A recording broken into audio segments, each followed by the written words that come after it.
So you like your controller with rings, a stylish design, multiple color styles, with a custom configurator on board, and over 10 custom light designs and patterns? Then you'll like the GuileKeys GK16.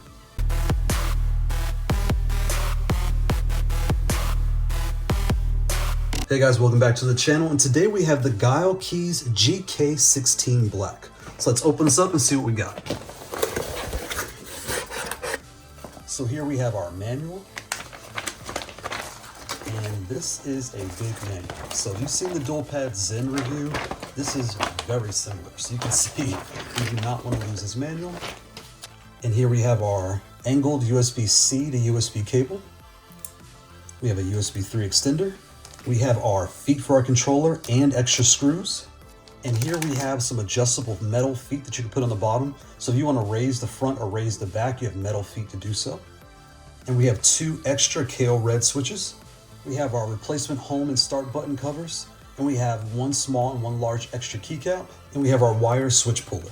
So let's go ahead and get this out the box. Let's see what we got here. Just doing some light. And here we have the GK16. So you can see this controller has nothing on the bottom, a power port on the left, a power port on the top, and a pass-through port on the right.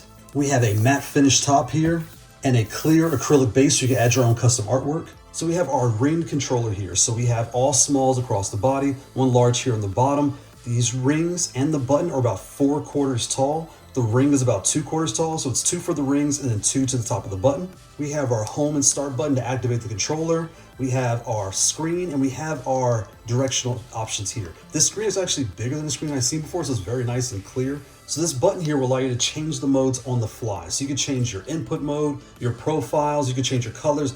All the different settings can be done right here through this control knob here and using the screen. And you have this light button here that allows you to change the 2 sets of lights. So there are lights going around the controller and then lights that go within the buttons. So you can change your button lights like you can with every other GP2040 controller, but this also adds another light button here where you can change the base color to whatever you want in different patterns that you like. We've seen this on the Dualpad Zen. This is very similar and very familiar. It feels exactly the same when using both experiences, so it's really nice. But this screen is definitely bigger, easier to read, and really nice. So next we have the paper test. We take a standard piece of American printer paper. We're gonna turn this sideways. And when you look at this controller, it is wider than a piece of paper by 1 adapter, body and width, and is roughly shorter than a piece of paper, right to about the 2 lines here on the adapter.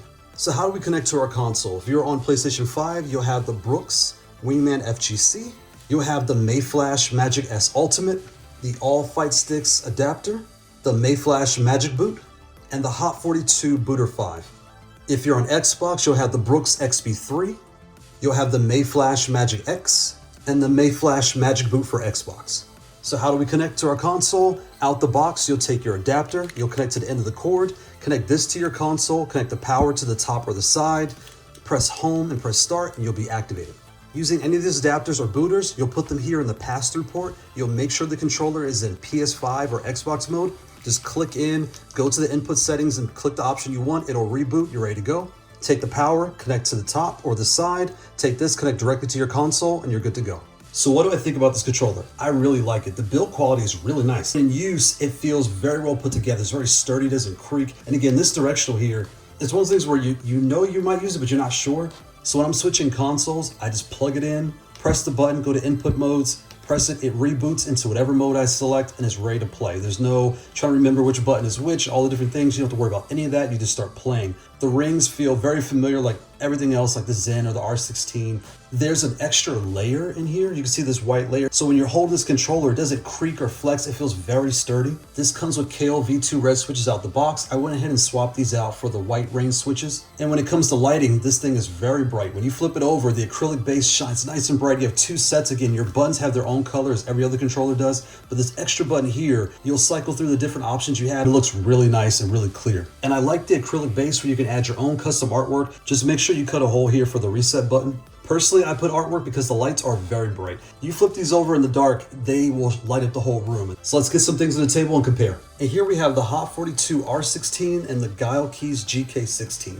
So you're looking at the two, they both have small buttons across the top, rings, and a large button here on the bottom. The R16 does have the left pinky. This has the left down here on the bottom. Here you have your right thumb, which is more in line here. The right thumb here is more in line with these two buttons there. When you're looking at the layout, the GuileKeys is actually a little bit tighter compared to the R16, not by much, but you will notice it is tighter. This controller here has your input activation mode. This controller here, you'll just unplug it, hold the button down, plug it back in to switch from Xbox to PC and so on. This has your extra lights button. This has lights on the bottom and button lights. This does have your button lights. They both have a matte finish top. The R16 has a matte bottom as well, and this has an acrylic bottom, and this has a clear bottom. This has your power port on the top and your pass-through port here on the side. This has your power port on the top, power port on the side, and pass-through port on the side. And when you look at the screens, you can see the screen here is bigger than the screen here. And here we have the Dualpad Zen. This controller here has a split layout. It has all smalls across the body, two larges here on the bottom. They both have a joystick, one here on this side, one here on this side. This controller has a power port and another power port. Same on this, one here, one here. The pass-through port here is on the top, whereas this one here is on the side. They both have the matte finish and the acrylic clear bottom, so you can add your own custom artwork. They both have the thick layer inside that keeps them very thick and sturdy so they don't creak or bend. They both have rings with the smaller keycaps. The buttons here are slightly wider apart, maybe by 1/4, whereas these rings are touching when it comes to the Zen. The Zen has its custom light button here, the custom light button is here, and the home and start activation buttons are all here along the middle, whereas here they're on both sides. The screen on the GuileKeys is actually bigger here than the Zen. When you're looking at the size, this looks smaller, but they're actually the same width. This is barely taller by maybe one adapter in height. So if you're torn between the two, I would say in use, they feel almost exactly the same. This is ergonomic and split. So this controller here will feel more natural once you get used to that feeling of ergonomic and split layout, whereas this is your standard, layout with the rings. But once you adjust to both, as far as the spacing is concerned, the size of the buttons, they feel very similar to each other and both are a very good option. And here we have the Dualpad A16. Looking at these two here, this has a left pinky here on the side, the left pinky is down here on the bottom. This has all large keys across the body. These are all smalls with one large here on the bottom. Again, your activation buttons. This has physical buttons to change your directional, your SOCD, and your tournament mode, whereas here you just use the input settings and change it on the fly. I have the original with one power port. The new version has two, one here and one here. The pass-through port is on the side, same with this model here on the side. When you're looking at these two controllers, these rings are actually the same size as essentially one of these keycaps here. So when you're looking at the spacing and the playstyle, you're almost getting a Dualpad A16, which is the low profile, about 2/4 tall. And if you want rings, they lower the lid. So now you have 2/4 for the ring, 2 more for the button height. And now you have essentially the same layout, the same button spacing, but with rings and a button here instead of flat, large keycaps. So if you have this model and you want rings, you would get the GuileKey GK16. If you have this model and you do not want the rings, then you would get the Dualpad A16. And in play, they will feel very similar as far as spacing is concerned. And here we have the Haute42 U16. This has an acrylic top. You can take off and add your own custom artwork. This is a matte finish. These are all small buttons, one large here in the bottom. These are all small buttons, one large here at the bottom. You have your screen, your input button, your power here, the power on the top, pass-through on the top, pass-through on the side, plastic base, and acrylic with a clear acrylic base on the bottom here. When you're looking at these two, this is more your Haute42 T spacing, just with small buttons. So when you take this here and lay it over the top, you can see the spacing on the U is wider than the GuileKey G16.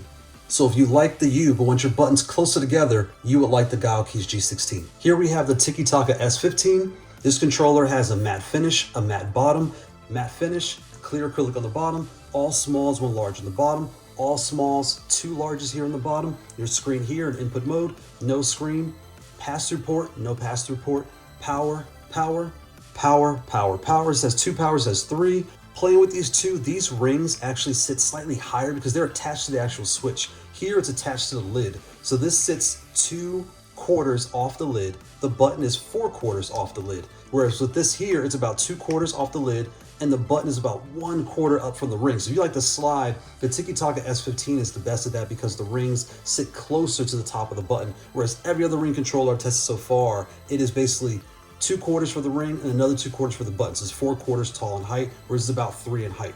But you can slide and do all those things with this controller. You won't have any issues.